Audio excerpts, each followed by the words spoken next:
Hello and welcome to a brand new episode of Coming Distractions brought to you by the Nerdpocalypse podcast. I'm your host, Jay. Okay, guys, I'm back to review The Hate U Give. This is soon to be in theaters. This is the latest film directed by George Tillman Jr., based on the 2017 very popular novel of the same title.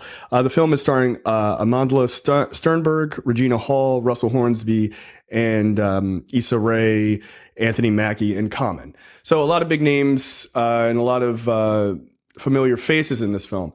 So the film basically centers around, and by the way, just for the sake of the review, I have not read the book, so I don't know. I know there was sort of a controversy about the color of the main star or her complexion versus how she's, I guess, portrayed in the book.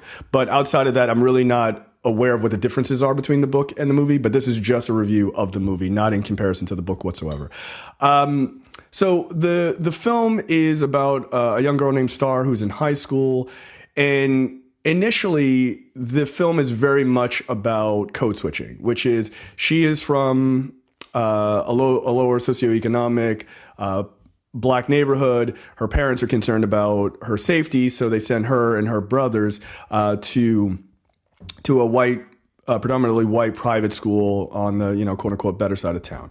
And Starr is sort of jumping between Starr at home in her neighborhood versus Starr at school, where she doesn't want to give any sort of space for the white kids that she goes to school with to refer to her as ghetto or anything like that. So she sort of puts on this shield of, sort of making, I wouldn't say making them comfortable, but sort of protecting herself, right? A lot of black people deal with this. This is a common occurrence. I think we all deal with it.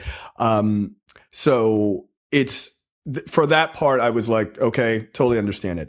Then the film sort of takes that message and moves it in a much more serious direction. I mean, obviously code switching is a serious topic, but a far more serious topic is the Black Lives Matter movement, where Starr, who is trying so desperately to not deal with her blackness at school with her white friends and white boyfriend and all this other stuff, she is forced to when she sits front row to one of her childhood friends, one of her best friends, being murdered by police unjustifiably, which is sadly very common these days, or since forever.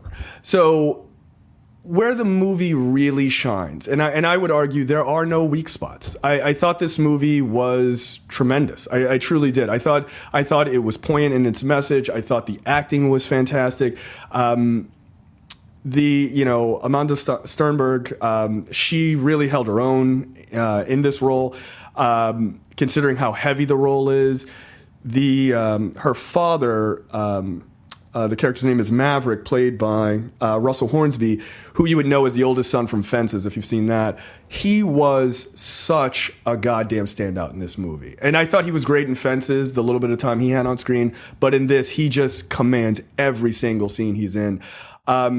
There is so much dealing with her, with Starr trying to slowly come to her own voice, right? Which is the big part and the big message of the movie. Her trying to figure out, okay, if I'm going to take on the role of speaking for my friend who I saw shot, how do I do that while trying to not alienate my white friends, or should I even care if I alienate them, but also speak up for my community? Because she's put in the middle, right? Which is a super interesting perspective.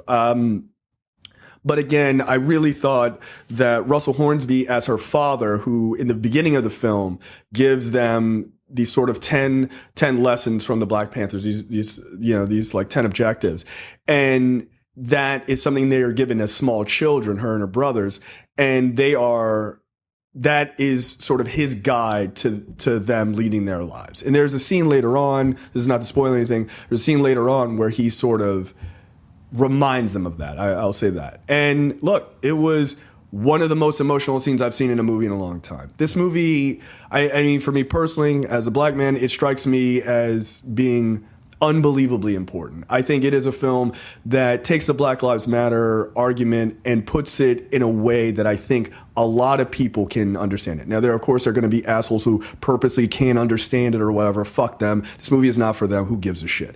This is for people who are thinking people. These are for people of color who understand these issues. And these are for white people who want to understand these issues, right? I never thought it placated to trying to be too nice about it. I think they did a good job of making Starr, her interactions with her white friends, being like, look, you either get it or get out of the way. And I think that's kind of the way black folks, me personally, that's how I feel. I'm tired of explaining basic humanity, basic human empathy to people. And Starr comes to that realization. Now, she's in high school, which I think is also important.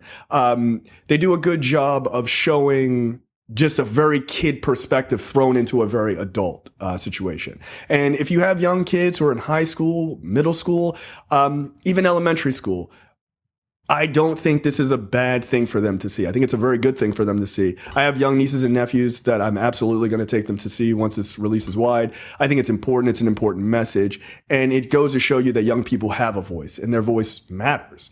And it doesn't just matter from a film perspective. Oh, maybe this can reach the masses, but it matters from a local perspective, right? I think it's a way to show kids that they can speak up and not feel embarrassed or scared or what have you, when they're talking about these things, and these things very much affect them because these kids, the kid who gets killed is a high school age kid.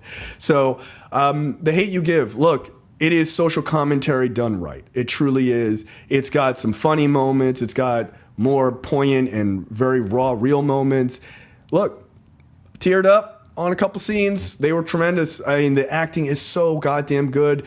The connection between the father and the daughter is on display, which is not common in a lot of prominent black movies, which is bothersome to me. But a positive father, role model who was like this gang member, but kind of got his shit together early and, is raising these kids with his wife, Regina Hall. Regina Hall is also excellent.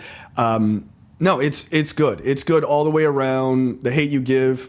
Everyone loves the book. Again, I've not read the book, but if you love the book, you're going to love this. And again, if you have young people who are trying to get active in this world or trying to, figure out what their voice is, this is the movie to see. Check out The Hate You Give. You're watching the Nerdpocalypse YouTube channel. Make sure you click that button to subscribe and check out our weekly podcast where we talk about movie, TV, news, tech, and weird stories from around the internet.